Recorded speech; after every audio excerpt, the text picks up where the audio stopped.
Good afternoon, Calc 2 friends. Welcome to Chapter 10, Parametric Equations and Polar Coordinates. We're at that time in the semester where we are sort of just dabbling in miscellaneous topics for the next couple weeks in preparation for you to start your Calc 3 class. So, that being said, let's move right into 10.1, curves defined by parametric equations. So let's just write down the definition and then we'll jump into some examples. Parametric equations are a set of equations, so let's underline what we're defining, are a set of equations that express a set of quantities as explicit functions of a number of independent variables known as parameters. Well, let's write down an example. So let's suppose I said x is equal to the sine of 2t and y is equal to the cosine of t. So here is an example of a set of parametric equations. The x-coordinate of our ordered pair, is defined by the sine of 2t. The y-coordinate is defined by the cosine of 2t. Now we may put restrictions on our what we call parameter. So the parameter here would be t. So we don't have to put a parameter on t, but let's just say for the sake of argument, we're just going to look at this before t between 0 and pi. Curves and surfaces obtained by the way of these parametric equations are known as parametric curves, or if we're in 3 dimensions, parametric surfaces, respectively. All right, so let's revisit this and see what this all means. All right, so we're going to start, here's my example.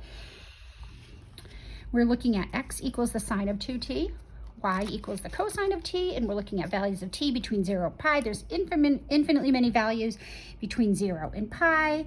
I'm just going to pick our basic angles that fall between 0 and pi so we can quickly come up with the x and y coordinates that correspond to these values of t. So let's put pi over 6 in for t and see what the values of x and y will be. So if we plug in pi over 6 for t, we get 2 times pi over 6, which is pi over 3. And we know that the sine of pi over 3 is the square root of 3 over 2. Now we're going to put pi over 6 in for the cosine, for t and the cosine of t, and we get the cosine of pi over 6, which is also the square root of 3 over 2.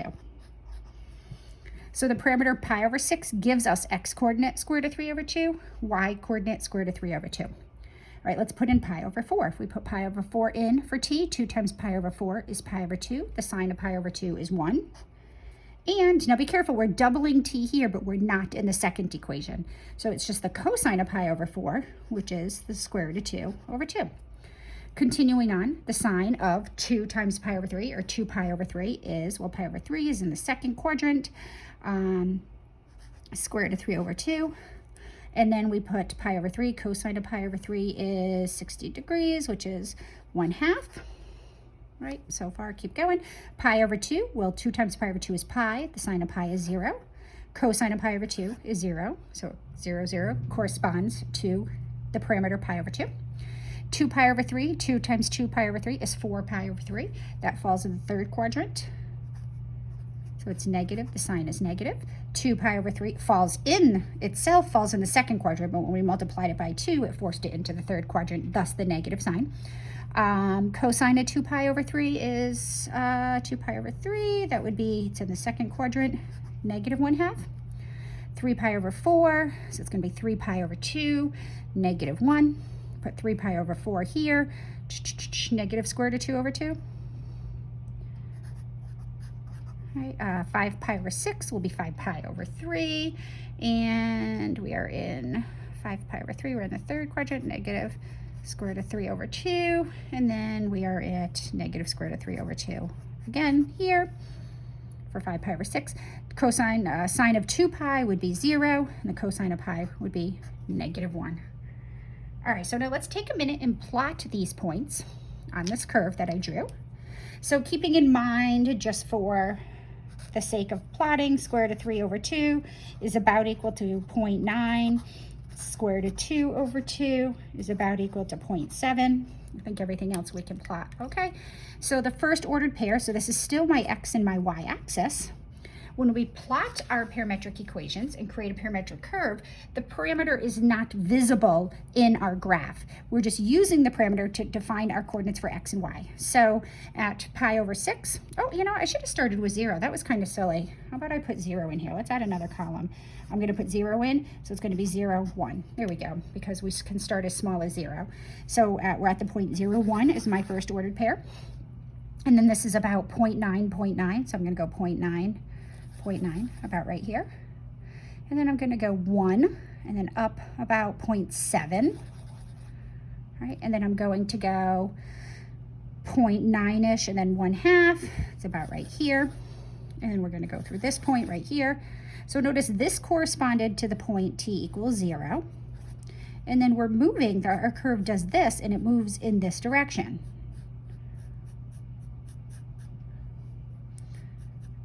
Okay, now let's keep going. Negative 0.9 and negative 1/2. So negative 0.9 is about right here. Negative 1/2 is about right here. Negative 1, and we're going to go down about negative 0.7. We're going to go negative 0.9 again. We're going to go down negative 0.9. And then at 0, we're at negative 1. And that's where we stop. So here is our curve. So that this point corresponded to t equals 0. This point was our next point that we plotted, pi over 6. And as t increases, our graph moves in this direction.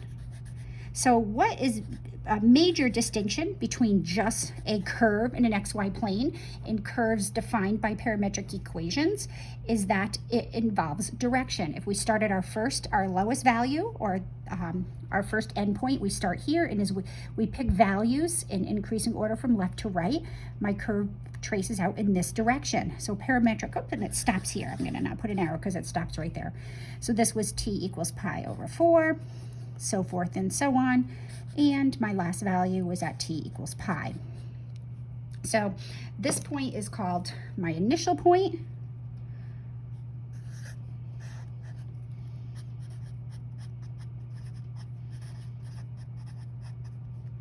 This point is my terminal point. It's where the graph ends.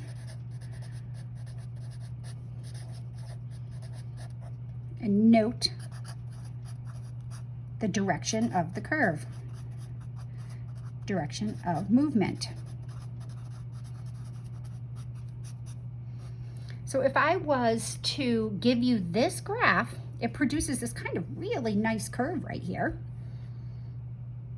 But more importantly, it tells us where if this was something describing motion, it tells us more specifically where our particle starts and the direction for which it was traveling.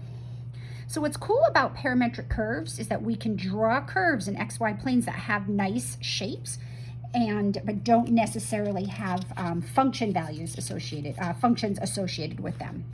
This is more of like an implicit function. All right, so let's keep going. Let's suppose we didn't have this restriction. What would happen if I could choose any value of t? All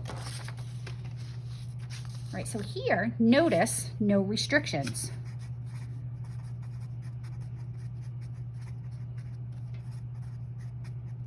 So if we have no restrictions on the parameter, we can't say we start here because we don't start at 0. Technically, we start at negative infinity, but what I did is I just took this curve from this previous, so I used this table of values to plot the first part of the curve, and let's see what happens if we keep going. So if we complete this table of values, so what I did is looked at every multiple of 30 and every multiple of 45 between 0 and 2 pi to see what this curve would look like. And did I do it? Oh, please tell me I did it, because I'll be really sad if I didn't. Oh yeah, right here. I don't want to have to redo all these. So it's 7 pi over 6. We get square root of 3 over 2. We get negative square root of 3 over 2. And I'll let you verify all these. So 4 pi over 3, we get square root of 3 over 2. And negative 1/2. At 3 pi over 2, we're back at 0, 0. 5 pi over 3, we're at negative square root of 3 over 2 and 1/2. 7 pi over 4 will be at negative 1. Square root of 2 over 2, 11 pi over 6, we're at negative square root of 3 over 2 and square root of 3 over 2. And then if we go all the way back to 2 pi, right? So at 2 pi would be at 4 pi, which would be 0, and we would be back at 2 pi, so this is going to start repeating itself. We would be at 1. So let's draw the rest of this guy. So it's 7 pi over 6. We would be at, x would be at 3 square root of 3 over 2, which is about 0.9. And we would be down at, would be at this point right here. At 5 pi over 4, we would be here.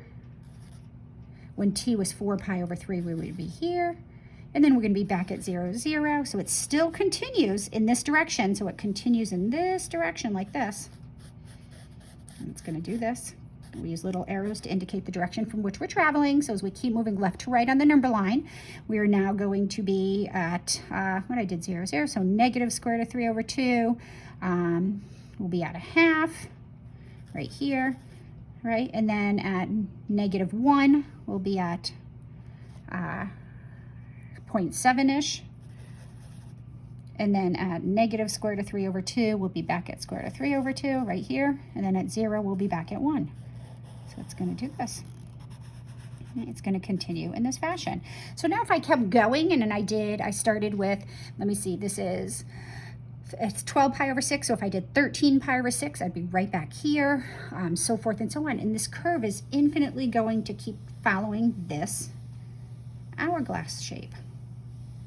It's going to keep doing this. And I could start with angles before 0. I could have done negative pi over 6, negative pi over 4, and I would just I would be back here. So this was where we started at 0, but negative pi over 6 would be over here, negative pi over 4 would be here, negative pi over 3 would be here, and I would just keep it. So this has no starting point and no ending point. It's just an infinite loop of this motion right here. So that's how this curve would look like without restrictions. All right, let's try another one. All right, let's look at this. Let's look at this set of parametric equations. X equals 3 cosine t, y equals 3 sine t. We're only going to look at it between 0 and 2 pi. So let's go 0. Let's do multiples of 30. So let's do pi over 6, pi over 3, pi over 2. Maybe this was too much.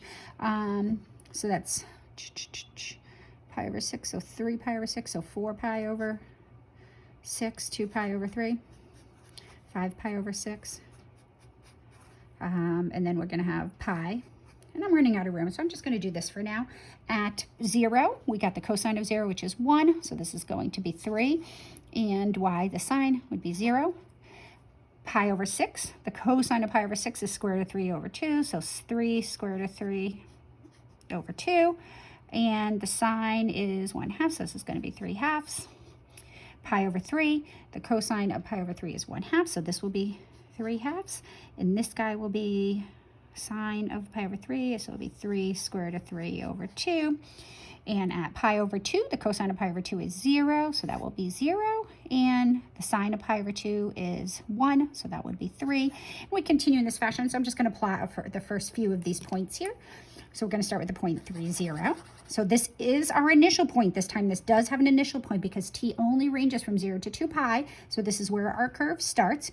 So 3 square root of 3 over 2 would be, well, 3 square root of 3 over 2 bleh, is about equal to 0.9. So 3 times 0.9 is a little bit less than 3, so about 2.7-ish right here at, so 2.7-ish, and we're going to be at like 1.5 up here somewhere. Okay, and then we're going to go to 1.5. We're going to be up here, somewhere about here, and then we're going to go here, right? And then I'm going to let you fill in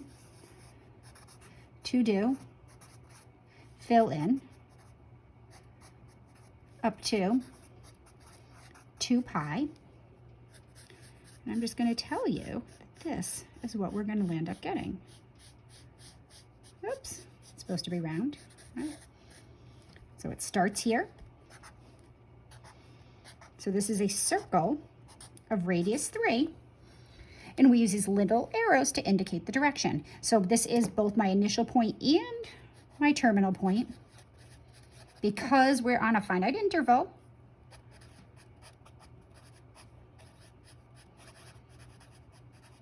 both initial and terminal point. Right, so I would describe this as a circle of radius 3. It that starts at the point 3, 0 and heads in the counterclockwise direction.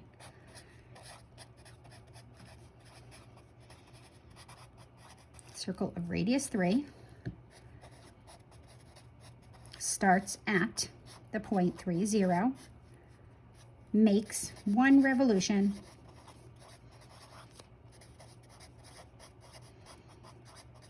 in the counterclockwise direction.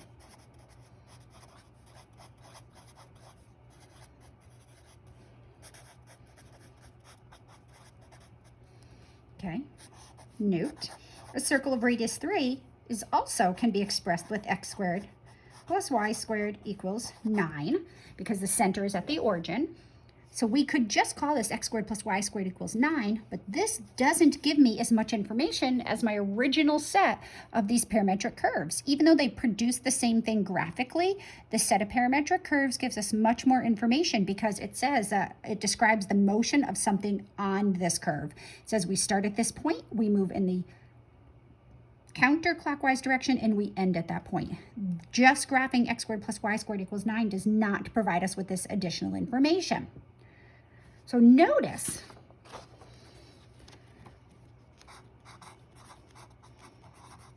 all right, so we have x equals 3 cosine of t and y equals 3 sine of t, right? So x squared would be 3 cosine of t squared, which is equal to 9 cosine squared of t, right? Y squared is equal to 3 sine of t squared, which is equal to 9 sine squared of t. So x squared plus y squared equals 9 cosine squared of t plus 9 sine squared t. Do you see what's coming? Factor the 9 out. Cosine squared of t plus sine squared t. But sine squared plus cosine squared equals 1. So this is just 9 times 1, which is 9. Therefore, x squared plus y squared equals 9. So what we just did here is we started with this set of parametric equations, and this whole process is called eliminating the parameter.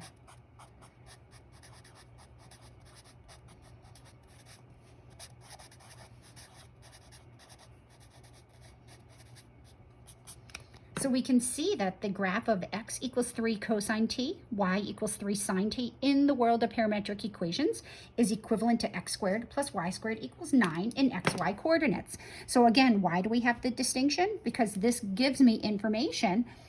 This is still a circle of radius 3, but if we graph x squared plus y squared equals 9, we get this. But if we graph this, we can add direction because it tells us the particle is moving in the counterclockwise direction. If we don't include parameters, there's no start and no end. It's just literally been spinning like this forever. All right, kind of cool? I think it's kind of cool. All right, let's keep going. Let's look at this. All right, x equals square root of 2 plus 4. Y equals 2 plus 1. Let's talk about how this guy behaves. Let's eliminate the parameter and describe the resulting graph. So let's try eliminating the parameter first. So typically what we do is we try to see some relationship here. Perhaps in one equation we can solve for y, and then substitute. So let's see. I could solve for t here. Right? I could solve for t here and plug it in there, or I could solve for t there and plug it in there. Either way, let's do it. I'm going to do it. I don't like that square root. I'm going to solve for t in the first equation. So isn't it true that x squared is equal to 2t plus 4? Because I just simply squared both sides of the first equation in the set of parametric equations. And then I'm going to subtract 4 and divide by 2. So x squared minus 4 divided by 2 equals t. And then I'm going to replace that in the second equation. Y equals 2t plus 1. So in other words, it's going to equal to 2 times x squared minus 4 all over t plus 1, which is x squared minus 4 plus 1, which is x squared minus 3. All right, now we have to be really, really careful here. So therefore, we have y equals x squared minus 3. All right, so that is the resulting Cartesian equation. And if you plot a few points, or if you remember back from your algebra days, this is just a parabola with a vertex at -3, like this. All right, so this is y equals x squared minus 3. All right, the problem is that's not the graph of what we started with. Because here we're assuming that t goes on forever, that there's this relationship infinitely between x and y, but it's not the case. We're only allowed to choose values between -2 and 6 for t. So let's just make a table of values here. This is with the room that I left myself, x and y. My lowest value of t can be -2. So if we stick -2 in for x, you see that you get 0, and y would be -3. So that being said, this is the first point. This is my initial point.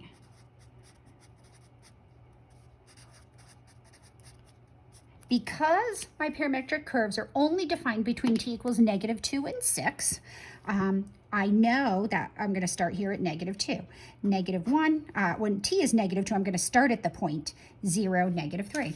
If t is -1, we stick -1 in here, we get the square root of 2, and we get -1, put it in for y, we get -1. So the square root of 2, that's going to be probably about this point right here. That's our next point. So I know I went from this point to this point in this direction. And of course you can pick values between -2 and -1. You could have done -2.5, and I guarantee you get one right in between. So what happens if t is 0? Well, that's easy. We get 2 and 1. So we are right here at the point 2, 1. So now it's speeding up a little bit. It traveled a little bit further the second round. And we're going to keep going all the way up to 6 is my last largest value for t. Now, if you notice, x is increasing it's an increasing function. As t gets bigger, x is going to get bigger, and as t gets bigger, y is going to get bigger. So we can see that direction as we point up in the northeast direction. Let's stick 6 in. If we stick 6 in, we get the square root of 16, which is 4. And if we stick in 6, we get 13. So way out here at 6, we actually are going to terminate right here. That's going to be my end point. So we have points in between that I didn't include, so none of this even matters. So what the graph of this parametric equation is, it's very similar to the graph of x squared minus 3, but it's only a portion of it. It's the right half of the parabola, starting at 0, -3, and ending at the point 4, 13. So if this parametric set of parametric curves represents the motion of a particle, it would start here, it would follow the curve x squared minus y equals x squared minus 3, and it would head up and it would end right there. So this would be my terminal point.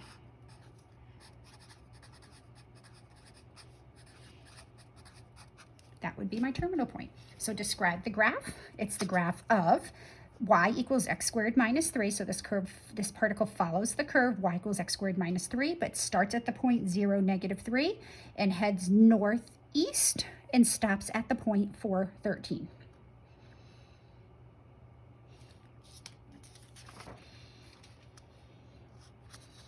All right, let's keep going. All right, here's where we have to be really super careful.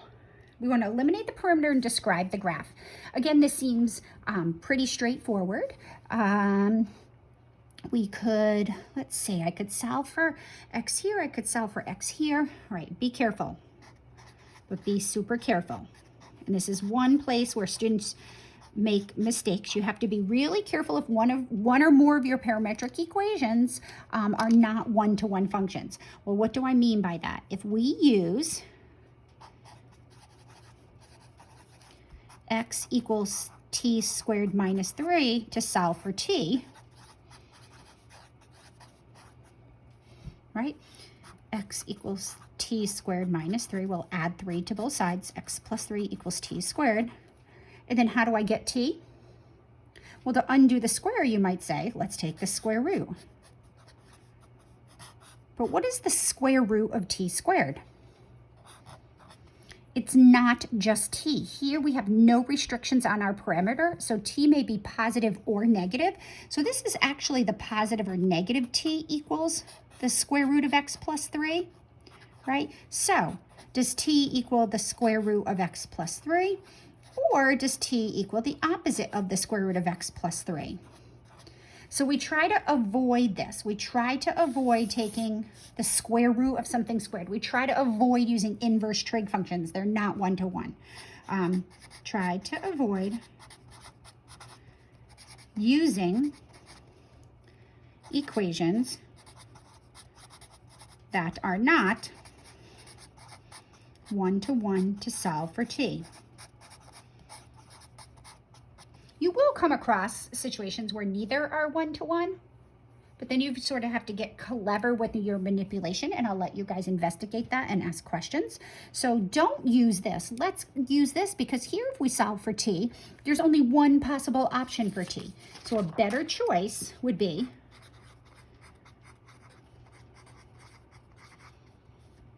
if y equals 2t minus 1, then y plus 1 over 2 equals t. So then x is equal to y plus 1 over 2, that's t, squared minus 3. You might be like, oh my goodness, that's horrible, but that's okay. If you took pre-calculus, especially here at Three Rivers, you should have seen graphs like this or recognize this equation. I'm gonna FOIL and distribute, and when I did that, I got 1/4 y squared minus 1/2 y, and then I got minus 11/4. All right, so we recognize this as actually a sideways parabola. Right, so it's going to look something like this. Going to look something like this. It's going to be a sideways parabola. I know it's a sideways parabola because x is written as a quadratic function in terms of y. My leading coefficient is positive. We have this term right here, right? So if y is 0, x must be 11/4. So it's going to look something like this. I'm just going to do this for now because I know the general shape and I can identify some points later. So that is the graph of that function. Right? But the thing is now we need to include our direction. So the particle is going to follow this path. There were no restrictions. So t can be as large in the negative direction or as large as we want in the positive direction.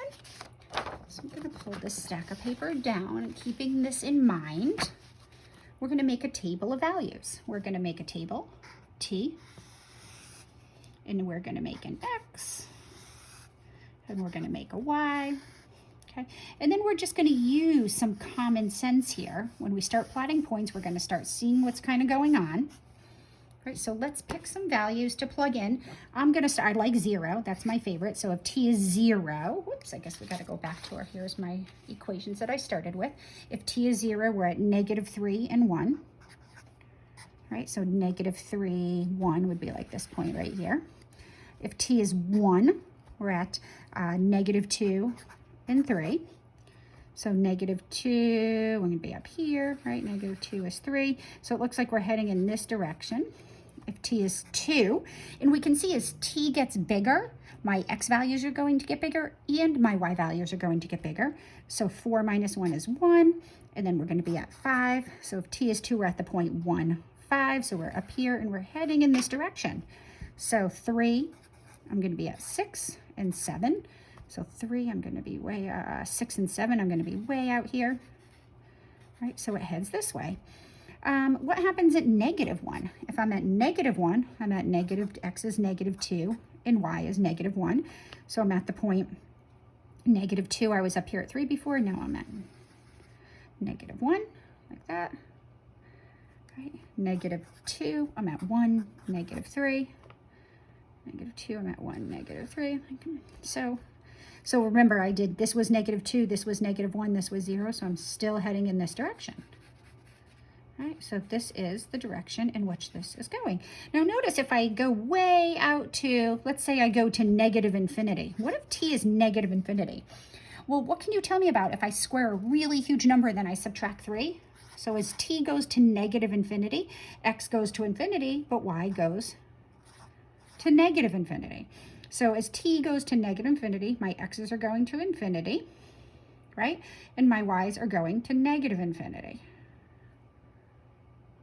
Whereas if I go to infinity, t is going to infinity, x is going to infinity also, and y is also going to infinity. So right here, this is telling me right here, as t gets really big, my x value, so this is x and y both going to infinity. Here is x going to infinity, but y going to -infinity. So this is where we're starting. We're starting in the very far bottom right-hand corner, and we're going this way forever. And we're going to head around the parabola. We're going to head west, northwest, until we hit the vertex of the sideways parabola, and we're going to make a loop and come around.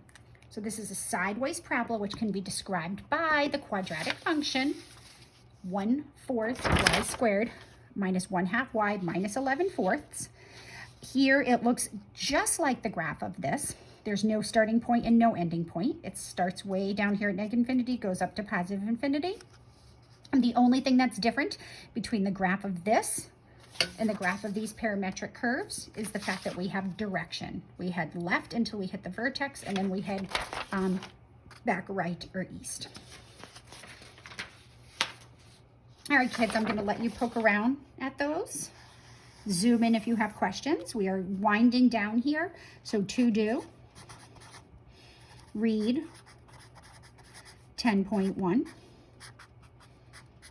exercises 1 to 15 odd,